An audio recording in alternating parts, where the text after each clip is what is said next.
තියෙන එක්සෑම් කල්යාවිද තාම කියන්න බෑ.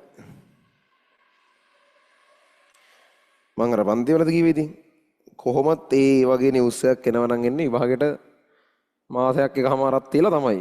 දැම්ම ඉඳන් කොහොම හෙව්වත් ඒගොල්ලෝ ඒ තීරණය ගන්න අනිවාර්යෙන් ඒ වගේ කාලයක් වෙනවා. ඒ කියන්නේ ඔය වගේ තැනකදී සලකා බලන්න ඕන සාධක ගොඩාක් ඇතිනේ. අපිට එහෙම එකපාර හිතුවට හිතෙන්නේ නැති මම අර කිව්වේ ස්කූල් පරම්මනම් එහෙම පිටරටවල කැම්පස් වලට එහෙම හම්බෙන ළමයි අර එම්මෙන් ඉන්නවනේ.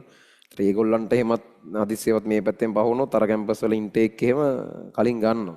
එතකොට ඒගොල්ලන්ට නිකන් අවුරුද්දක් නිකන් නාස්ති වෙනවා මේ ඒ වගේ පොඩි පොඩි පරක්කුයි මින් ඔය ඔක්කොම බලලා ඉතින් අරන් මනම් මේවා කරලා කල්පනා කරලා ඔය වගේ තීරණයක් ගන්නකොට සාමාන්‍ය විභාගෙට මාසයක් විතර දීලා තමයි කියන්නේ.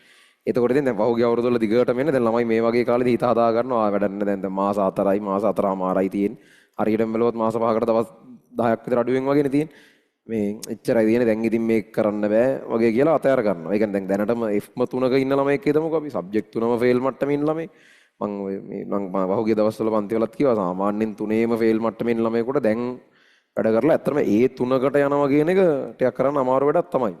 හැබැයි B3ක් වගේ කියන්නේ achievable target එකක්. එහෙම සාමාන්‍යයෙන් ළමයි කරනවා B3ක්. අර 1 1යි B2ක් වගේ. ඔය වගේ රිසල්ට් එකකට මාස 4මාර ඇතුළත ඒක සාමාන්‍ය කියන්නේ හරියට කියන්නේ පරිම මහන්සි වෙලා ලේසි කියලා නෙවෙයි කියන්නේ නමුත් කළ හැකි කියලා කියන්නේ. තමන්ව හරියට විනයානුකූලව තියාගෙන වෙන වෙන බහුබූත කරන්නේ නැතුව 100%ක් ඒ වැඩේම ફોකස් වෙලා තමන් කරනවා නම් ওই මාස 4මාර B3කට වගේ හදාගන්න සාමාන්‍ය ප්‍රමාණවත් කාලයක් තියෙනවා මේක. ඒ තුනක් කියන්නේ ඇත්තටම අමාරුයි කියලා දැන් අපිත් පිළිගන්නවා. දැන් අපිටත් අර අනිවාර්යෙන් පුළුවන් වගේ කියන්න පුළුවන් කාලේ චුට්ටක් ඉවර වෙගෙන තමයි යන්නේ. හැබැයි මෙහෙම එකක් තියෙනවා. දැන් හැම අවුරුද්දකම ඕක කොහොම වෙනවනේ. එහෙම හිතුවම සමහරක් ළමයි ආයෙත් ඉතින් වැඩක් නැහැ නේ කොහොමත් ඊළඟ පාර කරනවා මේ පාර ඕක කරන එක වැඩක් වෙන්නේ නැහැ. හරි නැත්තම් ඊළඟ පාරක්වත් නැහැ අතහැරලා දානවා. හරි මොකක් කරේ එහෙම තීරණයකට ඇවිල්ලා ඒ වගේ එකක් ඔලුවට ගියපු ගමන් අපි වැඩ කරන එක භාගයට භාගයක් අඩු වෙනවා. ඊටත් වඩා අඩු වෙනවනේ. එහෙම කියලා වැඩේ නිකන් අවුල් කරගන්නවා. ඊට පස්සේ විභාගයට ඔන්න මාසයක් විතර තියෙන්න කිට්ටු නිවුස් එකක් එනවා. තව මාසෙකමාරක් විතර හම්බුණා. හරි මොකක් කරේ කොහොම එක. ඊට පස්සේ ආයෙ ඉතින් වැඩ කරන්න කොහොමත් කල්මදි මොකද කලින් අතහැරලා හිටියේ අපරාධය අර වෙලාවේ පටන් ගත්තා නම් හිතන්නකෝ හරියට විභාගේ තියෙන කාලෙ වෙද්දි B3කට හරි හදලා තිබුණා කියලා මම මේ පන්ති වල තියව පහුගිය දවස්වල මාසෙකමාරක් හරි මාසයක් හරි මොකක් හරි ඒ වගේ කාලයක් හම්බුනොත් ওই B3 ඒ තුනකටම හරව ගන්න පුළුවන් අඩුම ගානේ ඒ දෙකකට හරි හරව ගන්න පුළුවන් ওই මොනවා හරි එකක් ওই තියෙන කාලය අර ආපු රිද්මයටම වැඩ කරගෙන ගියොත් වැඩ කරගෙන ආපු ඉලක් තියෙන රිද්ම එකටත් අපි අහුවෙලානේ. එතකොට අර ඒ තැනට එනකොට එහෙම කරන්න පුළුවන්නේ කාලේ මදි වුණත් කමක් නැහැ C3ක් හරි B3ක් හරි එන මොකක් හරි එකක් එයි කියලා වැඩ කරන එකට විතරයි. ගොඩක් ළමයින්ට වෙන දේ තමයි කාලේ මදි වගේ එකක් ඔලුවට දාගෙන අතෑරලා දාගන්නවා. ඊට පස්සේ ඉතින් ඒක හේමම අතෑරලා යනවා. ඊට පස්සේ කාලයක් සමහරකට හම්බුණත් වැඩක් වෙන්නේ නැහැ. අර මේ මෝඩ තීරණේ මේ මෝඩ පැත්තට යන්න එපා. කොහොම හරි තියෙන කාලය ඇතුළත සමහරක් විදිහේ A3ක් ගන්න බැරි වෙයි. B3ක් හරි ගන්න වැඩ කරනවා. ඔක විභාගේ කල්ලි ඇයිද කියන එක හිත හෝ අහහා ඉන්න එකෙන් වැඩක් වෙන්නේ නැහැ. ඒක එහෙම දැම්ම තීරණය කරන්න කිසිසේත්ම විදිහක් නැහැ. පහුගිය අවුරුදු ගානේ මොහොම තමයි උනේ. ඒ හින්දා මේ ඔයාලා වැඩ කරන්න ඕනේ හරි විභාගේ කල්ලි නැහැ. අගෝස්තු 10 විභාගේ තියෙනවා. එහෙම හිතාගෙන වැඩේ කරනවා. අපි ඔක්කොම ප්ලෑන් කරපු විදිහට එහෙමම යනවා. එතකොට එදා වෙද්දි අපිට නිකන් බැලුවම හිතුවම A3ක් ගන්න බැරනවා. හා කමන්නේ. B3ක් හරි මොකක් හරි ගන්න ඒකයි B2ක් හරි මොකක් හරි කරන්න පුළුවන් එකක් තියෙන්නේ.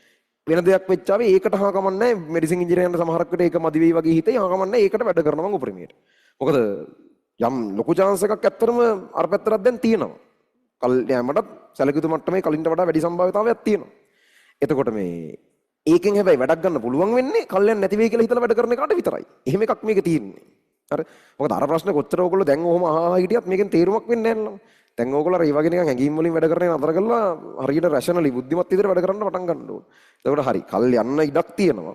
හැබැයි කල් යන්න ඉඩක් තියෙන එකෙන් අපිට ප්‍රයෝජනයක් හම්බෙන්නේ කල් යන්නේ නැහැ කියලා හිතලා කරන්න පුළුවන් උපරිමයට කරලා තිබ්බොත් විතරයි. එතකොට අර හම්බුන මාසයක් එකමාරක් තිබ්බොත් එතනදී අර B3න් අඩුම දෙකක්වත් ඒකට හරවන්න ගොඩක් වෙලාවට තුනම ඒකට හරවන්න ඒ කාලේ ඇති. එහෙම හරියට ස්ට්‍රැටජිකලි වැඩ කරන් යන්න අතහැරලා දාන්න එපා. මේ වෙලාවේ ඔයගොල්ලෝ මෝඩ වැඩක් කරා වෙන්නේ හදිස්සියවත් කල්මදි කියලා අතහැරලා දැම්මොත් මොකද පහුගිය අවුරුදු වල එහෙම වුණා ළමයින්. ඒ වෙලාවේ කියන අපරාධේ කලින් මෙහෙම වෙනවා කියලා දන්නවනම් වැඩ කරනවනේ කියලා සමහරක් වෙනවා. ඒක ඉතුරු කරගන්න එපා. විභාගය කල්ලෙන් නැහැ කියලා හිතන වැඩ කරනවා. ඒ තුනක් ගන්න බැරි වෙයි කියලා හිතනවා. එන එකක් එන්න කියලා වැඩ කරනවා. chance එකක් හම්බෙන්න යම් ඉඩක් තියෙනවනේ. ආපු ගමන් ඒකෙන් ගන්න ඕන වැඩේ ගමු. ශනික ගාන හදමු. මාත් හිමින් සීරුවේ ගාන ලෑස්ති කරගන්නම් බෝඩ් එකේ නියදී.